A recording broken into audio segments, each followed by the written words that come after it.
తండ్రి మీకు స్తుతులు స్తోత్రాలనైనా ఈ వర్షకాలం అంతా మనం సురక్షితంగా కాపాడినైనా మీ సన్నిలో సమయం గడిపే అవకాశాన్ని భాగ్యాన్ని మరోసారి మా జీవితంలో మీరు అనుగ్రహించినందుకు మీకు ఎంతో పొందనాలు కృతజ్ఞతలు అర్పించుకుంటున్నాం తండ్రి. మాతో మాట్లాడండి, మా జీవితాలను సరిచేయండి ప్రభా. మాలో ఇంకేమైనా బలహీనతలుంటే చూపించండి ప్రభా. మేము బహుగా తగ్గించుకొని మీ సన్నిధిలో తండ్రి సమయం గడపాలా ప్రభా, విధేయత చూపించాలా ప్రభా.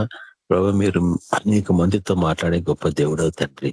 కాబట్టి తనమని వాటిని బహు జాగ్రత్తగా పరిశీలించి స్వీకరించేలాగా వాటిని మా జీవితాలు అవలంబించుకునేలాగా మా విశ్వాసాన్ని బలపరచమని ప్రార్థిస్తున్నాం. విధేయతతో ముందుకు పోలాలని నడిపించమని ప్రార్థిస్తున్నాం.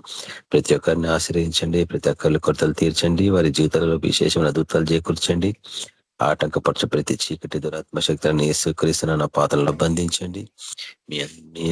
మీ నామాన్ని ప్రసిద్ధి చేయ నిమిత్తం మమ్మల్ని అందరినీ సువార్థికులుగా నడిపించండి. అనేక ప్రాంతాలలో మేము పోవాల ప్రభా, స్వార్థంతో జీవించకుండా ప్రభా, రక్షణ అనుభవ ఆనందాన్ని ప్రతి ఒక్కరితో పంచుకోవాలా. అటువంటి సేవా పరిచర్యలో మమ్మల్ని నడిపించండి.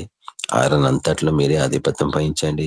మిమ్మల్ని స్తుతించేలాగన మీ యొక్క స్వరాన్ని వినలాగన పాట పాడి తను స్తుతించే వారిని తండ్రి, అదే విధంగా వాక్యం ప్రకటించే బిడ్డలని అభిషేకించి నడిపించమని యేసు క్రీస్తు నామమున ప్రార్థిస్తున్నాం తండ్రి. ఆమేన్. థ్యాంక్ యూ అన్న. ప్రైజ్ లార్డ్ అన్న. దీపా సిస్టర్ పాట పాడండి.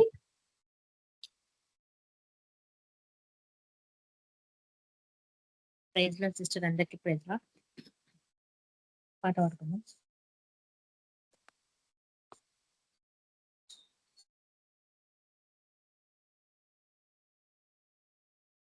చూడు యేసు త్వరగా వచ్చుచున్నాడు, జయముతో కిరీటం తెచ్చుచున్నాడు. చూడు యేసు త్వరగా వచ్చుచున్నాడు, జయముతో కిరీటం తెచ్చుచున్నాడు. కొత్త ఆకాశము కొత్త భూమియు అదిగో మన కోసం సిద్ధమవుతుంది. ఏడవక కన్నీరు తుడవక నీ పోరాటం మాపకుమా, ఆయనతో యుగా యుగాలు జీవించా. పరుగు పూర్తి చేయవా, చూడు యేసు త్వరగా వచ్చుచున్నాడు, జయముతో కిరీటం తెచ్చుచున్నాడు. కొత్త ఆకాశము కొత్త భూమియో అదిగో మన కోసం సిద్ధమవుతుంది. ఏడవక కన్నీరు తుడవక నీ పోరాటం మాపకుమా, ఆయనతో యుగా యుగాలు జీవించా. పరుగు పూర్తి చేయవా. యోహాను చూసిన దర్శనమా, పరలోక రహస్యమా, ప్రభువు శక్తిని తెలిపే భవిష్యత్తు సత్యమా. శ్రమలు సంఖ్యలు వేడిపోను, సతాను కోట కూలిపోను, యుగ యుగములు పరిపాలించు ప్రభువు సింహాసనం పైనుండును. ఆ నమ్మకముతో నేడు నీవు నిలబడవా. యోహాను చూసిన దర్శనమా, పరలోక రహస్యమా, ప్రభువు శక్తిని తెలిపే భవిష్యత్తు సత్యమా. శ్రమలు సంఖ్యలు వేడిపోను, సతాను కోట కూలిపోను, యుగ యుగములు పరిపాలించు ప్రభు సింహాసనం పైనుండును. ఆ నమ్మకముతో నేడు నీవు నిలబడవా.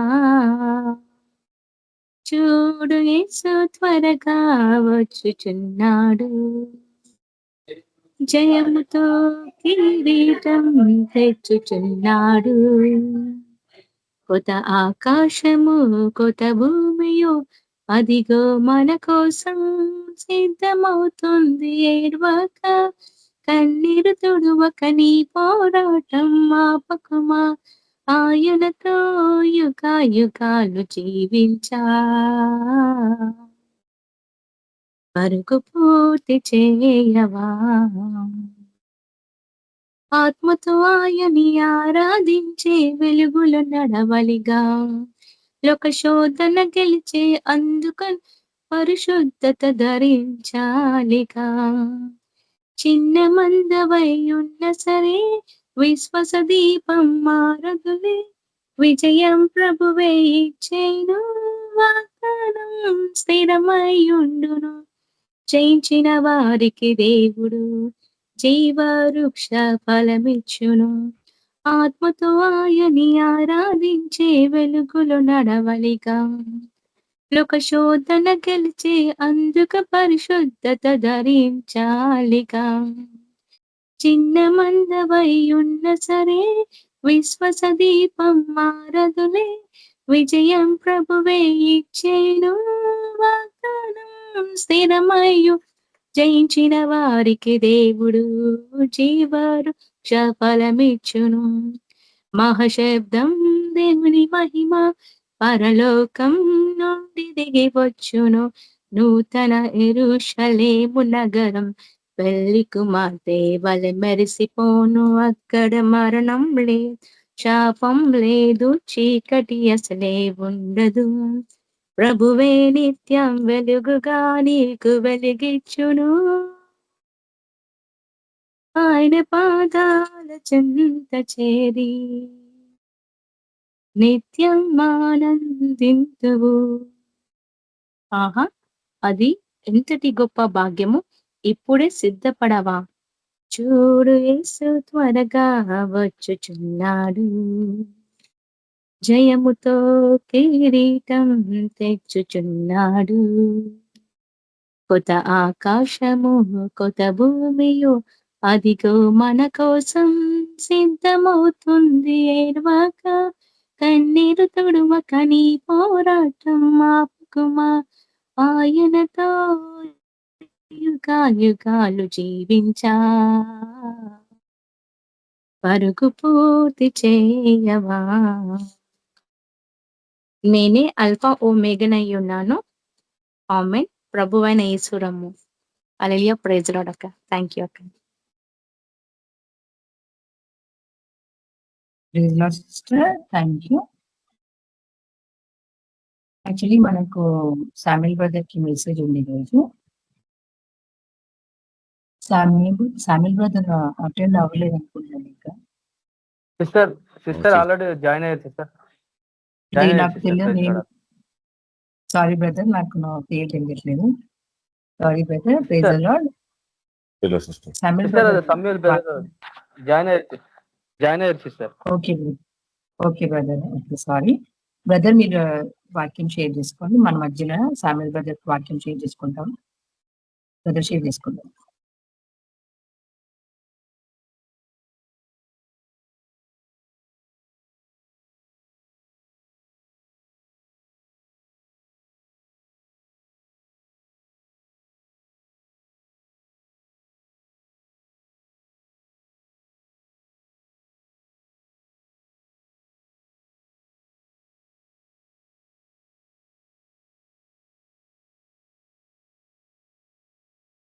పిల్లలందరికీ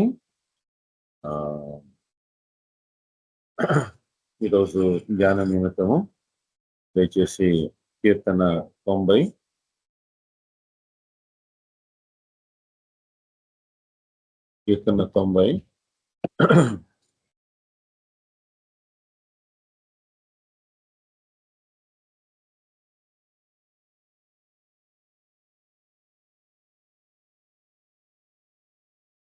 7వ వచనం.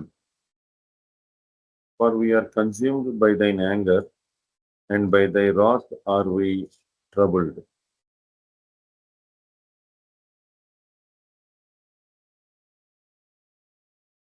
తెలుగు చదువుతారా? 7వ వచనం. కీర్తనల గ్రంథం 90వ అధ్యాయం 7వ వచనం బ్రదర్. 7 తర్వాత 11. ఓకే. నీ కోపము వలన మేము క్షీణించుచున్నాము, నీ ఉగ్రతను బట్టి దిగులు పడుచున్నాము. నీ ఆగ్రహ బలము ఎంతో ఎవరికి తెలియను. నీకు చెందవలసిన భయము కొలది పుట్టు నీ క్రోధము ఎంతో ఎవరికి తెలియను. 12 కూడా చదవండి brother. మాకు జ్ఞాన హృదయము కలుగునట్లుగా చేయుము. మా దినములు లెక్కించుటకు మాకు నేర్పుము. ప్లాన్ చేసుకుందాం. ప్రేమ తండ్రి, నమ్మకం దేవా, మాకు ఇచ్చిన సమయం బట్టి నీకు ఎంతో వందనాలు, స్తుతులు చెల్లిస్తూ ఈ సాయంకాల సమయము మా కొరకై దీవించమని, నీ వాక్యం ద్వారా మాతో మాట్లాడమని బ్రతిమలాడుకుంటూ నీ కృప చూపించమని యేసు ప్రభువు పేట బహుమతి వేడుకుంటున్నాం తండ్రి. ఆమేన్. సరైన వాక్య భాగం కానీ చూస్తే కీర్తన 90 మోషే రాసిన కీర్తన. ఇది కీర్తనలో ఒక కీర్తన. 91 కీర్తన కూడా మోషే రాసింది. అయితే మనకి ఇక్కడ నేర్పించే భాగము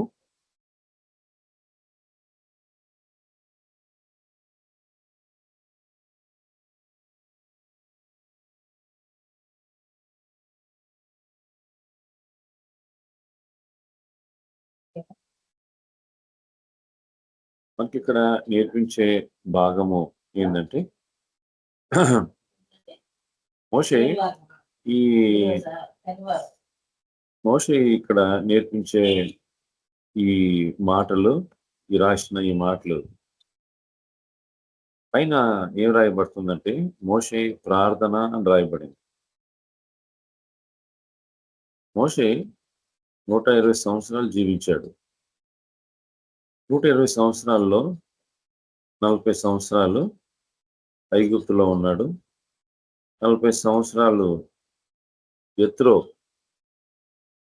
తన మామగారు గొర్రెల్ని కాశాడు. తక్కిన 40 సంవత్సరాలు ఇజ్రాయెల్ ప్రజల్ని నడిపించాడు. తన జీవితం 4 ముక్కలు, 3 ముక్కలు. 3 ముక్కలు బహు గొప్ప తరబీతు, ఐగుప్తులో తరబీతు, ఐగుప్తు జ్ఞానంలో తరబీతు, అక్కడ స్కిల్లో తరబీతు. అసలు చూస్తే మోషే జీవితము అంత స్కిల్, అంత తరబీతు పొందిన, ఐగుప్తు జ్ఞానంలో తరబీతు పొందిన మోషే యెత్రో గొర్రెల్ని కాసే ఒక దీన స్థితికి ప్రభు తీసుకుని వెళ్ళాడు. పొరపాటు అయిందా ఐగుప్తుని చంపటం వల్ల? లేదా ప్రభు పిలుపు తన జీవితంలో ఉన్నదని గ్రహించి తల్లి అయిన యెకోబేతు నేర్పించిన గొప్ప సత్యాలు, ఆ విషయాలు నేర్చుకున్నప్పుడు ఎప్పుడెప్పుడు నేను నా ప్రజలని విడిపిస్తానని ఆతృతపడిన సందర్భమా ఏమో. తన జీవితంలో ప్రభు పిలుపు ఉన్నదని గ్రహించిన వాడుగా ఉన్నాడు. రోషం కలిగిన వాడు ఉన్నాడు తన ప్రజల గురించి. తప్పు లేదు కదా, కానీ ప్రభు సమయం గురించి ఎరగని వాడుగా ఉన్నాడు. ప్రభు అన్నిటికీ ఒక సమయం కలిగిన వాడు కదా. అదే కదా సొలొమోను నేర్పిస్తాడు, ప్రతిదానికి ఒక సమయం ఉన్నది అని చెప్తాడు. నేను ఈ మధ్య ఒక మొబైల్లో ఒక విషయం చూస్తూ వచ్చాను. ఒక యాడ్ అని చెప్పాలనా ఏమో నాకు అర్థం కాలేదు. ఒక ఈ అరబ్ దేశస్థుడు ఒకడు చెప్తున్నాడు, అయ్యా నీళ్ళ బాటిల్ $1 అయితే అది ఏరోప్లేన్లో కొనుక్కుంటే $5. అదే కానీ మీరు పలానా దేశంలో కానీ మీరు ఇదే నీళ్ళ బాటిల్ కొనుక్కుంటే ఇంకొన్ని డాలర్లు ఎక్కువ. నీళ్ళ బాటిల్ అదే కదా, అదే బాటిల్, కానీ అక్కడక్కడ దాని స్థానం బట్టి దాని విలువ పెరుగుతుంది. అనేక సార్లు మీరు ఉండే ప్లేస్ బట్టి మీకు విలువ ఇవ్వబడుతుంది. అదే కానీ మీరు గల్ఫ్లో కానీ ఉంటే మీ విలువ చాలా గొప్పది అన్నట్టు చెప్తూ వచ్చాడు. అంటే మీరు గల్ఫ్ లో వచ్చి కానీ ఉద్యోగం చేస్తే మీకు వాళ్ళు ఇచ్చే జీతము బహు గొప్పది అని చెప్పడానికి ఆయన ప్రయత్నిస్తున్నారు. నేను దాని గురించి చూసి అవును కదా, అనేక సార్లు మన జీవితం అట్టే వ్యర్థమైపోతుంది. ఎక్కడో ఉన్నాము, మన విలువ ఎవరు గుర్తించరు. ఒక్కసారి ఏమో ఒకవేళ మనం ఒక మంచి స్థలంలో ఉంటే మన విలువ పెరుగుతుందేమో, అవును కదా అని చెప్పి అయినను ఒకసారి ప్రభువుని అడిగితే బాగుంటుంది కదా. ఏం ప్రభువా నువ్వు చెప్పు, వీడేదైతే ఈ మొబైల్లో వీడేదైతే యాడ్ పెట్టాడో ఈ మాట నువ్వేమంటావు చెప్పు అని ప్రభువుని అడిగితే ప్రభు అంటున్నాడు, నా ప్రణాళికలో ఉండాల ఒక వ్యక్తి, నా హస్తంలో ఉండాల. One should be in the plan of God and one should be in the hands of the lord. ఆయన చేతుల్లో మనం ఉండాలి, ఆయన ఏర్పాట్లో మనం ఉండాలి. ఎప్పుడైతే ఆయన ఏర్పాట్లో మనం ఉంటామో అది ఏ మూలలో ఉన్నా పర్వాలేదు, ఆయన ఏర్పాట్లో ఉండి ఆయన చిత్తంలో కానీ మనం ఉంటే ఆయన చిత్తం చేసేవారుగా అది ఎక్కడ ఉండినా సరిగాక అది ఆయనకి మహిమ తీసుకొని వస్తుంది. లేదా ఇక్కడ విషయం ఏంటంటే విలువ, పిలుపుకి ఉన్న విలువ, పిలుపుకి ఉన్న తొందర. చాలా తొందరపడుతున్నాడు మోషే. త్వరగా నా ప్రజల్ని విడిపించాలనుకున్నాడు, కానీ తెలవలేదు. ప్రభు సమయం గురించి ఎరగని వాడుగా ఉన్నాడు. వాక్యం ఇక్కడ ఏం చెప్తుంది, ఈ కీర్తన 90లో తను ఏం రాస్తున్నాడంటే ప్రభు ఉగ్రత గురించి రాస్తున్నాడు, ఆయన కోపం గురించి రాస్తున్నాడు. ప్రభు కోపం గురించి, మోషే ఎందుకయ్యా ఇలా మాట్లాడుతున్నావు, ఎందుకు ప్రభు కోపం గురించి మాట్లాడుతున్నావు? మోషే ఐగుప్తులో నుంచి ఇజ్రాయెల్ ప్రజల్ని బయటికి తీసుకొని వచ్చాడు. ఫరో ముందు తనకున్న ఆసక్తిని బట్టి దేవుడు తనకిచ్చిన అధికారము 10 తెగుళ్ళు తీసుకురావటానికి తన ద్వారా తను వాడుకున్నాడు. తన నోటి ద్వారా ఇవన్నీ కూడా చెప్పించి అహరోను అవన్నీ కూడా ఫరోకి చెప్పడానికి అనుమతించాడు. ఎప్పుడైతే ఇవన్నీ జరిగినాయో ఐగుప్తు నుంచి ఇజ్రాయెల్ ప్రజల్ని బయటికి తీసుకొని వచ్చేసాడు. సంతోషమే, చాలా గొప్పగా తీసుకొచ్చాడు. రాత్రిపూట ప్రయాణము ఊహించుకోలేంది. 6 లక్షల ప్రజలు వాళ్ళ జంతువులు, వాళ్ళ సామాన్లు, ఐగుప్తులో ఉన్న ధనము, బంగారము, బట్టలు దోసుకొని బయటకు వచ్చారు. చాలా సంతోషం, ప్రయాణం బహు గొప్పది. బయటకు వచ్చేసారు. దేవుడు రాత్రి వేళ కదా అగ్నిస్తంభం స్టార్ట్ చేశాడు, రెడీగా పెట్టాడు. అగ్నిస్తంభం పెట్టాడు, అగ్నిస్తంభం ద్వారా వాళ్ళని నడిపించాడు. మరలా వెనకాల నిలబడ్డాడు. ఫరో రథాలు దగ్గర రాకుండా వాళ్ళని ఆపిపెట్టాడు. ఇదంతయు ఒక సిస్టమేటిక్ గా చేశాడు. ఎట్లుందంటే టైలర్ మేడ్ లాగా ఉంది. వాళ్ళని బయటికి తీసుకురావటము, వాళ్ళని చుట్టూరు కంచె వేసినట్టుగా వాళ్ళని దాచటము. చూస్తే ఏమో ఎర్ర సముద్రం దగ్గరికి వచ్చారు. కథ అంతా మనకు తెలుసు. ఎర్ర సముద్రం దాటక ముందు ఇజ్రాయెల్ ప్రజలు గొణిగిన విషయము తెలుసు. 10 తెగుళ్ళు మర్చిపోయారు. ప్రభు ఎలా నడిపించాడో మర్చిపోయారు. జ్యేష్ఠపుత్రుడు, ఐగుప్తులో ఉన్న మొదటి కుమారుడు కానీ మొదటి బిడ్డ ఎవరైనా సరే, జంతువుల్లో అందరు చనిపోయారు. ఇజ్రాయెల్ ప్రజల్లో సావు లేదు. గొర్రెపిల్ల రక్తం వాళ్ళని రక్షించింది. మర్చిపోయారా? మర్చిపోయారు. దేవుని ఉగ్రత, ఐగుప్తు మీద చూపించిన ఉగ్రత మర్చిపోయారు వీళ్ళు. ప్రభు స్వభావం గురించి తెలవని వారుగా ఉన్నారు. ఆయన ఉగ్రత చూపించినప్పుడు ఆ ఉగ్రత మన మీద కూడా చూపించవచ్చు కదా అన్న విషయం మర్చిపోయారు వీళ్ళు. తెలవలేదు వీళ్ళకి. ప్రభు గమనించేవాడుగా ఉన్నాడు. న్యాయం తీర్చేవాడు ఆయన, కరెక్టే. కానీ ఓర్చుకోలేని మనిషి కూడా ఆయన. ఏ విషయంలో? దీర్ఘశాంతుడే. ప్రేమించేవాడే. ఏమండోయ్, శిక్షించేవాడు కూడా. ఈ విషయం సర్వసాధారణంగా స్టార్టింగ్ నుంచి మర్చిపోయారు. కయీను ఏబేల్ని చంపినప్పుడు దేవుడు చూస్తున్నాడన్న విషయం మర్చిపోయాడు.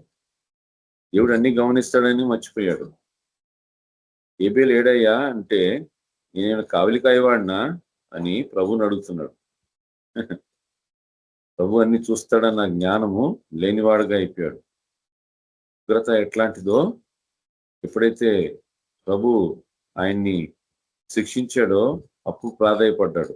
అయ్యా, నన్ను అలా చేయబాకు, ప్రజలు నన్ను చూసినప్పుడు వాళ్ళు తరుగుతారు, నన్ను కొడతారు, నన్ను అలా చేయొద్దు అని చెప్పి బ్రతిమలాడిన వాడుగా ఉన్నాడు. Consequences of sin people forget. ఏదైతే పాపం వల్ల ఏ స్థితికి వాళ్ళు వెళ్తారనేది మర్చిపోయేవారుగా ఉన్నారు. సర్వసాధారణంగా జరిగే విషయమే లోకంలో. కానీ ప్రభు విడిచిపెడతాడా? విడిచిపెట్టడు. ఆయన పాత నిబంధనలో కానీ చూస్తే ఆయన శిక్ష బహుభయంకరంగా ఉంది. నూతన నియమంలో నువ్వు నేను ప్రభు పొందిన వారుగా ఉన్నాం. యేసు ప్రభు రక్తము ప్రతి పాపం నుంచి మనల్ని విడుదల చేస్తుంది అని. పాపం చేస్తామా? అట్ట అనరాదు. కృప విస్తరించినట్లుగా పాపం చేస్తామా? కాదు. పౌలు అదే రాస్తాడు రోమీకి రాసిన పత్రికలో.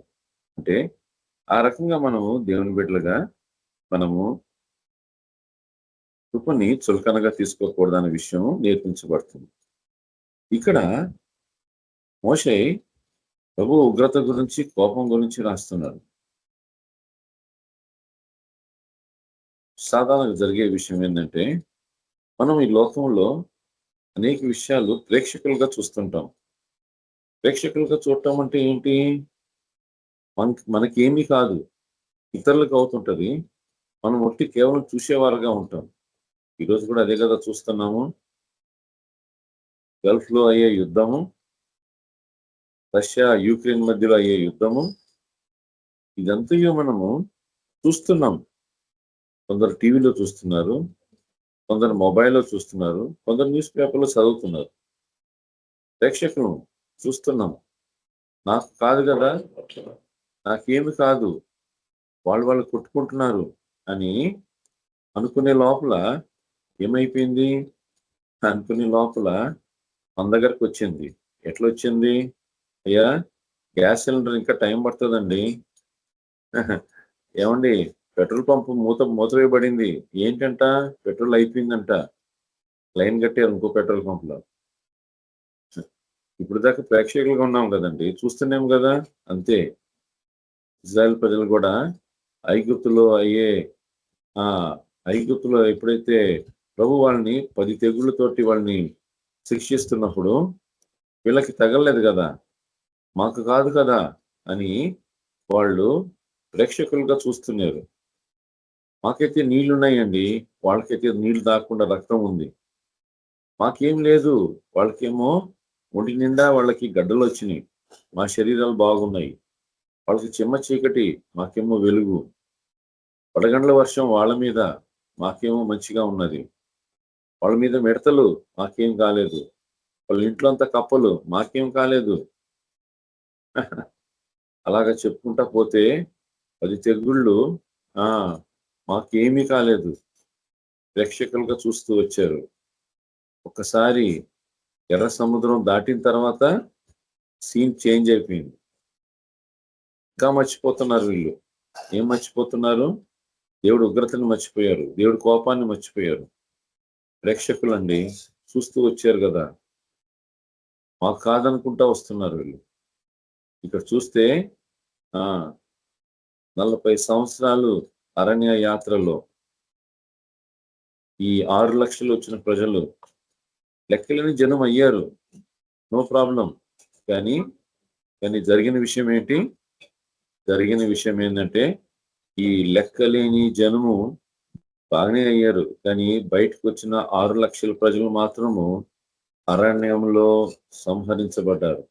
కారణము వీళ్ళు వాళ్ళ జీవితంలో ప్రేక్షకులుగా చూశారు అక్కడ. ఇప్పుడు ఏమైపోయింది, ఆయన ఉగ్రత ఏందో చూడాల్సి వచ్చింది.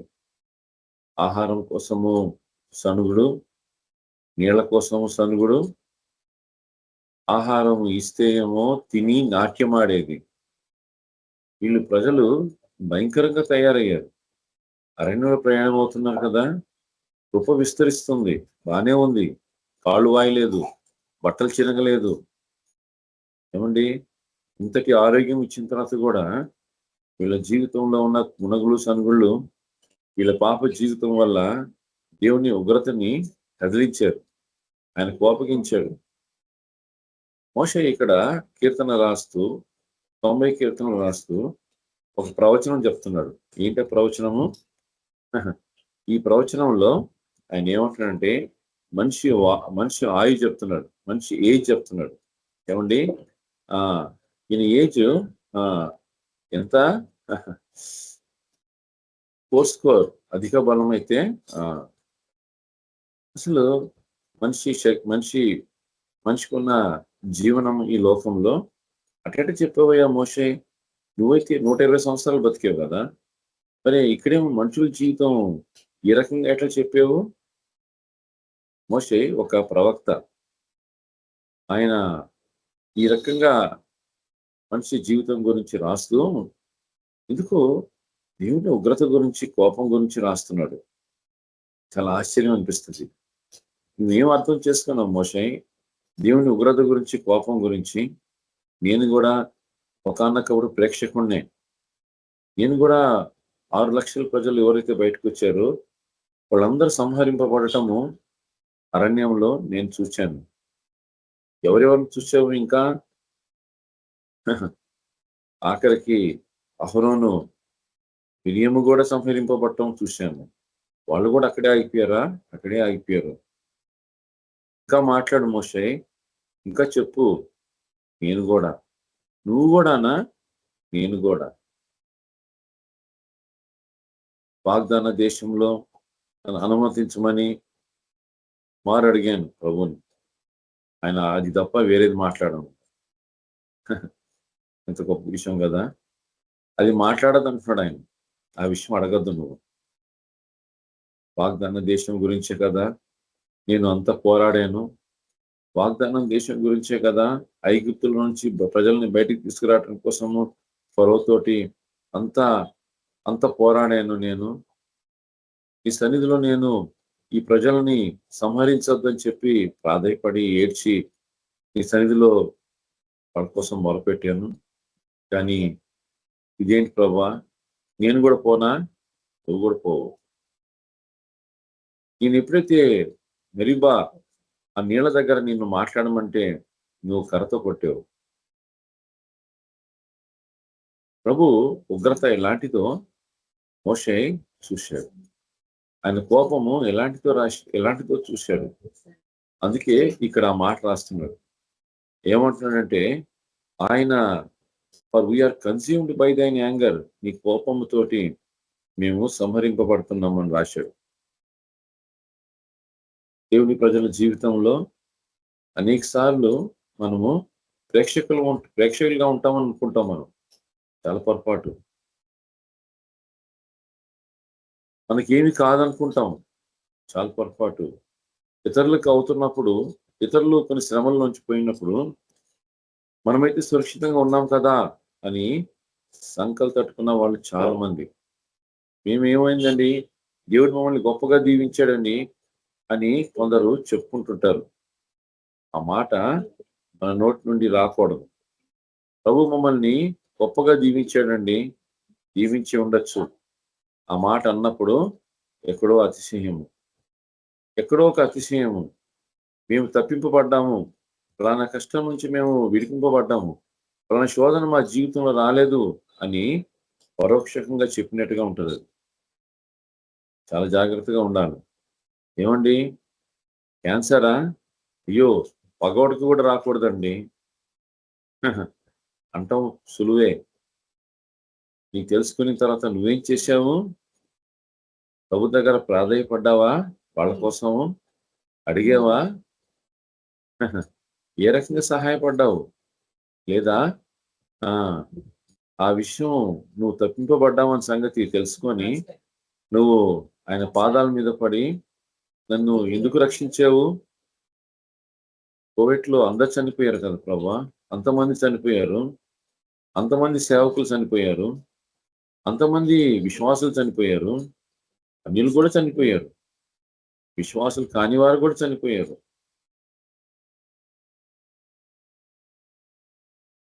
డాక్టర్లే చనిపోయారు, వైద్యం చేసేవాళ్ళే చనిపోయారు. కానీ మమ్మల్ని ఇంకా బ్రతికింపచేసి ఉంచావు కదా. నీ ఉద్దేశము మా జీవితంలో, నా జీవితంలో ఏంది ప్రభువా? దీనులై ఆయన పాదాలు పట్టుకొని క్షమాపణ కోరి, ఎక్కడైనా అతిశయం నా జీవితంలో ఉంటే నన్ను క్షమించు, నీ కోపంలో నన్ను దర్శించుపాకయ్యా నీ ప్రాధాయపడే ఒక ప్రార్థన మన నోట ఉండాలి. మోషే ఇక్కడ మోషే కంటే గొప్పవాడు పాత నిబంధనలో ఉన్నారా ఎవరైనా? ఆ రకంగా ఆయన సన్నిధిలో ఓజారిన వాళ్ళు ఉన్నారా ఎవరైనా? దేవునితోటి మనుషుడు మాట్లాడినట్టుగా మాట్లాడాడు కదా మోషే. ఎప్పుడైనా గ్రహించాడా మోషే ఈ పరిస్థితి నాకు కూడా వస్తుందని? గ్రహించలేదు. నేనే కదా ఈ ప్రజలను నడిపించాను, నేనే కదా ఈ ప్రజల్ని నాశనం చేయదు ప్రభు అని చెప్పి ప్రాధాయపడిన వాడిని నేనే కదా. తీర్పు నాకు కూడా వచ్చిందా? ఆయన ఎప్పుడైతే మనం తృప్తిపరచలేమో, ఆయన చెప్పిన మాట, ఆయన ఆజ్ఞల్ని ఎప్పుడైతే గైకొనమో ఆ విషయం మనం కూడా తప్పింపబడం అని విషయము మోషే గ్రహించలేకపోయాడు. ఏమయ్యా, 10 ఆజ్ఞలు చేతులు పట్టుకొని దిగినవాడిని కదా నేను, 10 ఆజ్ఞలు ప్రజలకి చెప్పిన వాడిని కదా, ధర్మశాస్త్రాన్ని ప్రజలకి అందించిన వాడిని కదా. నా కాడకు వచ్చేటప్పటికి ఏంది ఇది? అయ్యా, వాగ్దాన దేశంలో నాకు ప్రవేశం లేదా? లేదు. ఎందుకు ఇలాంటి మాటలు? ప్రభు ఎందుకు ఈ విషయాలు రాసి పెట్టాడు? ఏ విషయం బట్టి వాగ్దాన దేశం గురించి అంతగా ఎందుకు ప్రజల జీవితంలో నేర్పించాలనుకున్నాడు? నూతన నియమంలో వాగ్దాన దేశము పరలోక దేశమా? అలా చెప్పరాదు, కానీ సాదృశ్యం చెప్తున్నది. అక్కడ సాదృశ్యం నేర్పించబడుతుంది. నీకు నాకు పరలోక రాజ్యంలో ప్రవేశించడం ఎంత ప్రాముఖ్యమైందో అనేది, ఒక గురి మన జీవితంలో ఉండాలనేది నేర్పించబడుతున్నాం. ఈ పరలోక రాజ్యంలో ఒక గురిగా వెళ్ళాలన్న విషయం నేర్పించబడుతుంది. అయ్యా, ఎవరు ఈ వ్యభిచారులు? వాళ్ళు పరలోక రాజ్యంలో ప్రవేశించడం నువ్వు చూస్తావు అని చెప్తున్నావు, నువ్వు విడవబడతావు అని చెప్తున్నావు. ఓకే, పరలోక రాజ్యము దాంట్లో ప్రవేశించడము అంత కష్టమా? కష్టమే. నేను ఆయన ఆజ్ఞల్ని గైకొనటం ఎంత ప్రాముఖ్యం అనేది, మన జీవితంలో దేవుని భయము ఎంత ప్రాముఖ్యం అనేది నేర్పించబడుతుంది. ఏమయ్యా మోషే, నీకు దేవుని భయం లేదా? ఎందుకు లేదు? ఆయన కనిపించినప్పుడు, ఆయన మాట్లాడినప్పుడు మోషే మోకరించి ఏ రకంగా ఆయన ప్రభు దగ్గర భయపడేవాడుగా ఉన్నాడో అనేక వచనాలు ఉన్నాయి. కానీ ఎందుకు ఒక చిన్న విషయంలో ప్రభు విడిచిపెట్టలేకపోయాడు, క్షమించలేకపోయాడు? చాలా ప్రాముఖ్యమైంది. దేవుని బిడ్డల జీవితంలో ప్రభు ఆ సందర్భం, మోషే జీవితంలో సందర్భాన్ని మనకి నేర్పించడంలో, ప్రతి ఇన్ని ఆజ్ఞలు తీసుకొచ్చి ప్రజలకు నేర్పించిన ఈ మోషే తన జీవితంలో తప్పిపోయినప్పుడు ప్రభు విడిచిపెట్టలేరు. ఇది ఈరోజు బోధకులకే కాదు, అందరికీ వర్తిస్తుంది. ఇది మనం ఇతరులకి బోధించడం బహు సులువుగా ఉండొచ్చు, మన జీవితంలో వచ్చేటప్పటికే ప్రభు మనల్ని విడిచిపెట్టడు.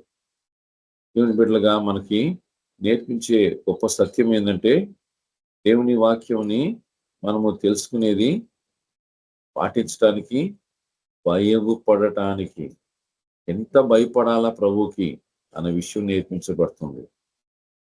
ఉగ్రత ఇక్కడేనండి. కృత నియమంలో ఉగ్రత లేదా? ప్రకటన గ్రంథంలో ఆ 7 ముద్రలు తీసిన తర్వాత జరిగిన విషయం మనకు తెలుసు కదా.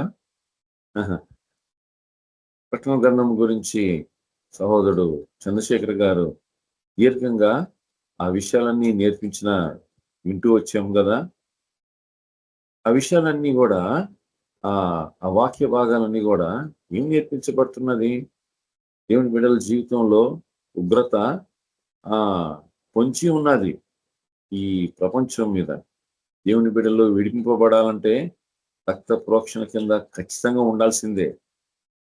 అంటే తప్పు చేసి ప్రభువా క్షమించు అంటాం కాదు, కానీ తప్పు అనేది తెలుసుకున్న తర్వాత ఆ విషయం చేయకుండా ఉండటం అనేది ఆజ్ఞల్ని పాటించడం. ఆజ్ఞల్ని పాటించడం అనేది it has to be like a force in our life. It has a force అనమాట.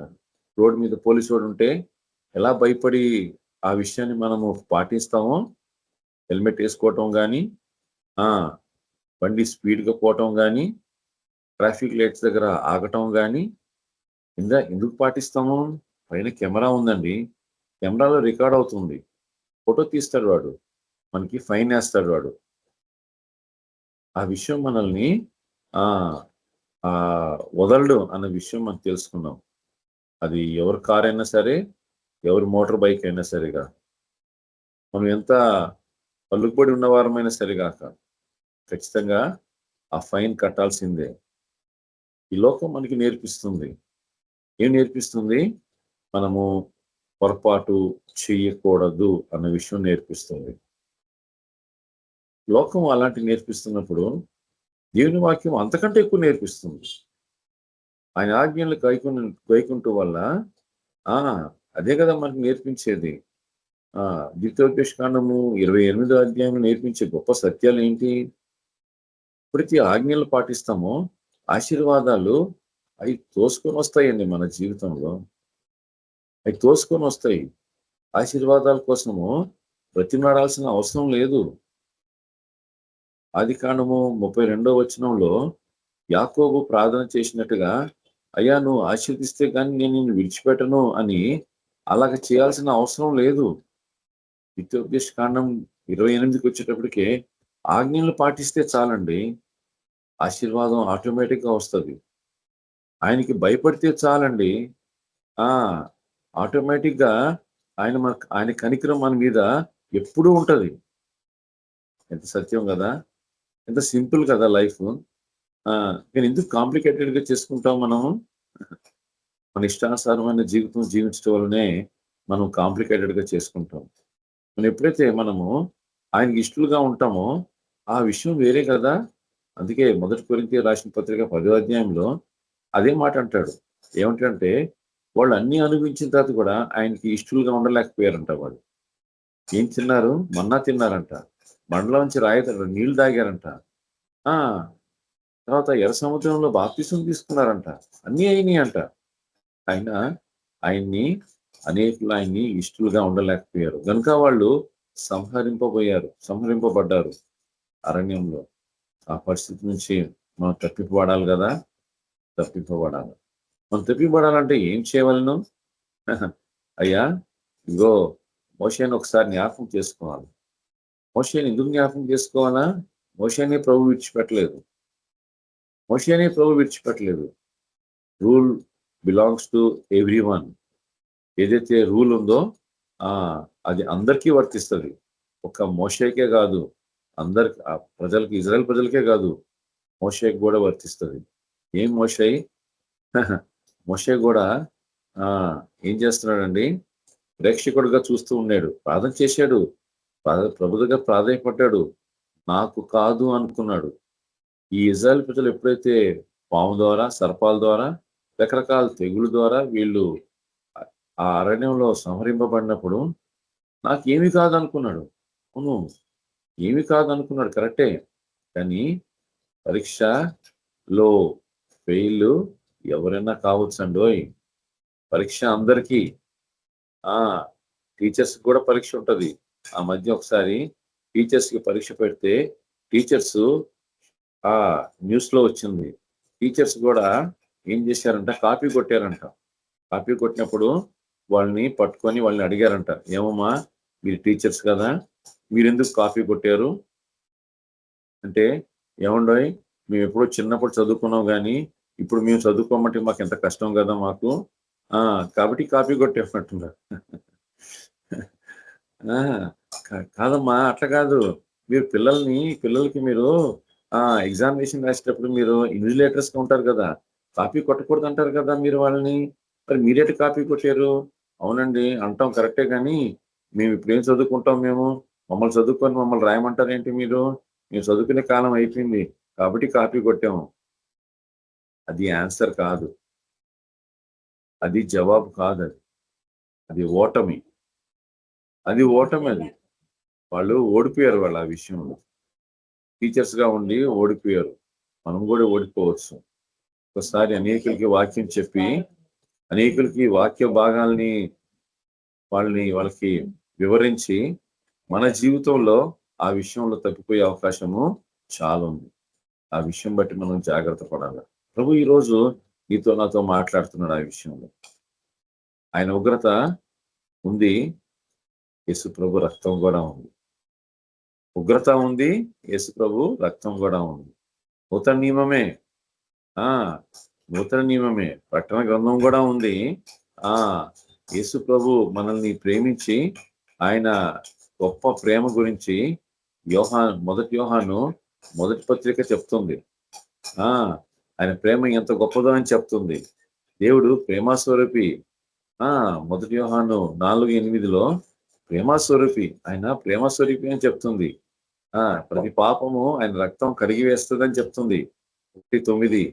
అయ్యా కరెక్టే, ఇదంతా సత్యమే, కానీ ఉగ్రత కూడా ఉంది, తప్పిపోకూడదు. ప్రభు బిడ్డలుగా మనము ఎప్పుడైతే తప్పిపోకుండా ఆయన గణపరిచేవారుగా ఉంటామో, ఇక్కడ మోషే ఒక మాట అడుగుతున్నాడు ఆఖరిలో. ఏమంటున్నాడంటే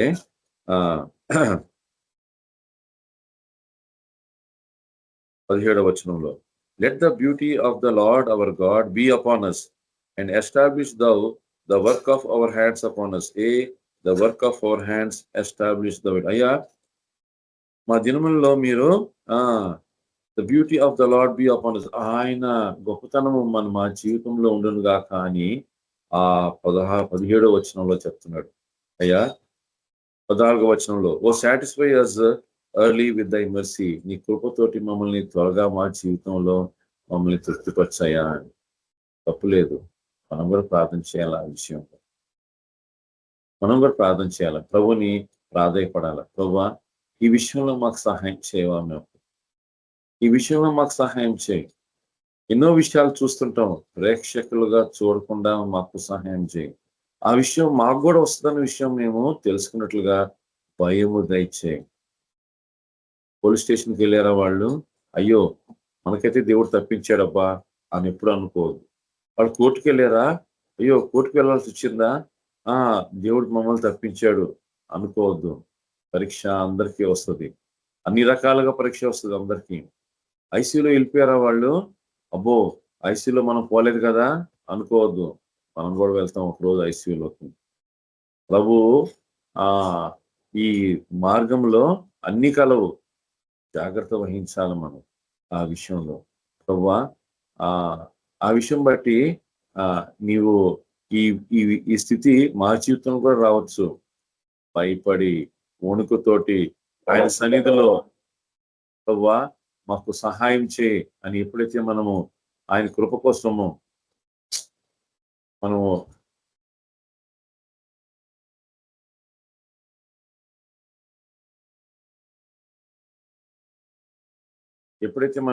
ప్రభు దగ్గర అడిగేవారుగా ఉంటామో, ప్రభు మాకి సహాయం చేస్తారు, కృప చూపిస్తారు. ప్రార్థన చేసుకుందాం. దేవుని పరలోక తండ్రి, నమ్మదగిన దేవా, మాకు ఇచ్చిన ఈ సమయం బట్టి నీకు ఎంతో వందనాలు. కీర్తన 90 మోషే జీవితం ద్వారా మాతో మాట్లాడుతున్నందుకు నీకు ఎంతో వందనాలు.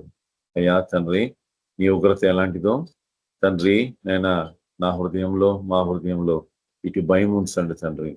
ప్రేక్షకులుగా మేము చూసేవారమని ఎప్పటికీ మేము అనుకోకుండా తండ్రి, మాకు కాదు అని అనుకోకుండా తండ్రి ఆయన ఆ స్థితిలో మేము పోగలుగుతాము అని ఆ విషయం బట్టి భయపడి ఈ సన్నిధిలో ఎలా తగ్గించుకొని ఎలాగ మేము తండ్రి ఆయన ప్రార్థించవలనో మాకు నేర్పించి సహాయం చేయమని బ్రతిమలాడుకుంటూ నీ కృప చూపించమని, వాక్యమైన బిడ్డలందరి పట్ల నీ కనికరం కృప నీరు కట్టి ఫలింప చేయమని బ్రతిమలాడుకుంటూ యేసు పేట బహుమతి వేడుకుంటున్నాం తండ్రి.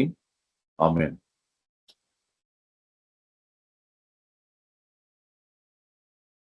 Thank you, brother, for sharing the message. Praise Lord, brother. Yes, sister. మనకి కొంచెం ఇంకా సమయం ఉంది కాబట్టి ఒక అంశం మీద ప్రార్థన చేసుకున్నాము. దీపా సిస్టర్ కోసం ప్రార్థన చేయండి. దానికి కొంచెం ఒంట్లో బాగాలేదు, అంటే హై బీపీ అనేది రేజ్ అవుతా ఉంది. ప్లస్ ఇంకా కొంచెం కొలెస్ట్రాల్ కూడా ఉందని డాక్టర్ చెప్తున్నారు. కొంచెం టెస్టులు చేయించారు. దేవుని దయ వల్ల అన్ని నార్మల్ గా ఉండాలి. దేవుడు తన్ని దీవించి ఆశీర్వదించాలి. ఆ అంశం కోసము నేను రవి బ్రదర్ నీకు ప్రేర్ చేయమని కోరుతాను. రవి బ్రదర్ కొంచెం ప్రేర్ చేయండి బ్రదర్. అక్క, నా దగ్గర కూడా ఒక ప్రార్థన అంశం ఉంది అక్క, చెప్పచ్చా? చెప్పండి బ్రదర్. మా ఫ్రెండ్ వాళ్ళ మదర్ చనిపోయింది అక్క. సిస్టర్ పేరు మహిమ. ఓకే. అయితే వాళ్ళ మదర్ చనిపోయింది, ఒడిస్సా వాళ్ళది. ఇప్పుడే తను వెళ్ళింది. అమ్మాయి అసలు స్ప్రోలో లేదు. పాపం మా కుటుంబం గురించి ప్రార్థించండి. వాళ్ళకు దేవుడు ఓదార్పు దయచేయాలి. Okay brother. సిస్టర్ పేరు Mahima. Okay brother. Mahima sister కోసం మనోజ్ బ్రదర్ మన మధ్యలో ఉన్నారు కదా, తను ప్రార్థన చేస్తారు. సిస్టర్ కి మంచి శాంతి సమాధానం దొరకాలి, తనకి మంచి జరగాలని ఆశీర్వదించాలి దేవుడు అని ప్రార్థన చేయండి Manoj brother. And Ravi brother Deepa sister కోసం ప్రార్థన చేస్తారు.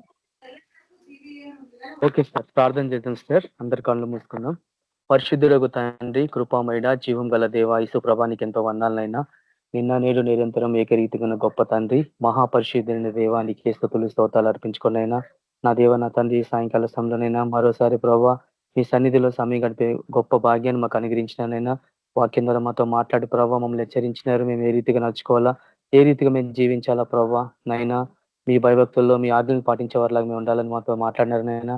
నీకెంతో వందాలు వేసాయా. విత్తబడిన వాక్యాన్ని మా జీవితంలో మా హృదయాల్లో నీరు కట్టి ఫలింపజేసి ఆ వాక్యం ప్రకారంగా మా జీవితాలు మార్చుకొని మేము ముందుకెళ్ళాలని మీ కృప అనుగ్రహించమని ప్రార్థిస్తాం. వాక్యం చెప్పిన మీ దాసుని కూడా మీరు దీవించి ఆస్వాదించండి అయినా. ఆ రీతిగా ప్రభావ దీపా సిస్టర్ గురించి మేము ప్రార్థిస్తున్నాయినా. మీ కృపలో మరోసారి బిడ్డను జ్ఞాపకం చేసుకోండి, మీ కనికిరంలో జ్ఞాపకం చేసుకోమని ప్రార్థిస్తున్నాయినా.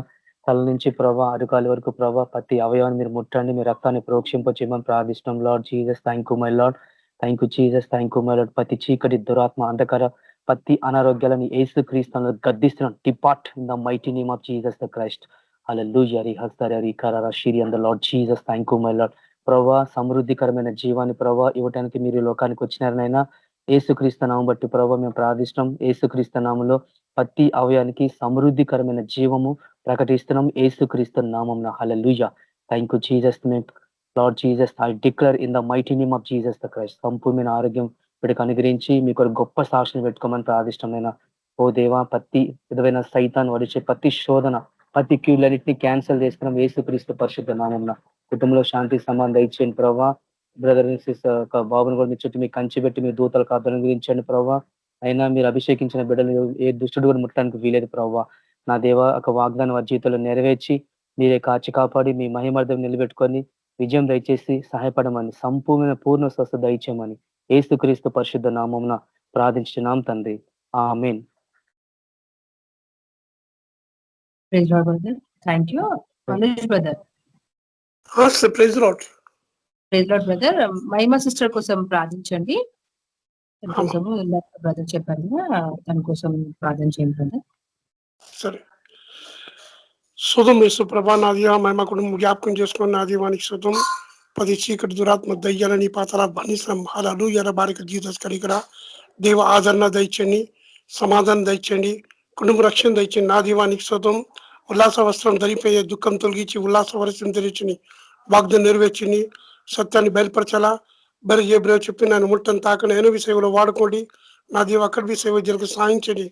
దృష్టిని గద్దించి ఆ కుటుంబంలో మీరే కాపలా భద్రచి ఆదరణ ఉండి ప్రతి లోటు మీరే యేసుకృష్ణ తీర్చి మహిమకరంగా మీరు నిలబెట్టుకోమని యేసుకృష్ణ ప్రస్వామి amen sir. Praise lord brother. Amen. Thank you. Okay brother. Amen. మన మధ్యలో చంద్రశేఖర్ అన్న ఎండింగ్ ప్రేయర్ చేసి ఆశీర్వాదం ఇస్తారు.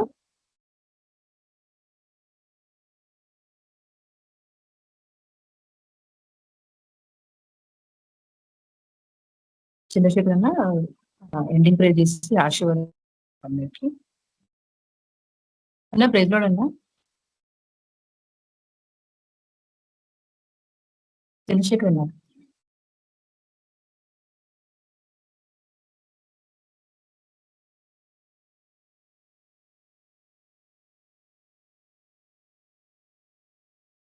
చంద్రశేఖర్ అన్న ఎండింగ్ ప్రేయర్ చేసి ఆశీర్వాదం ఇవ్వండి అన్న.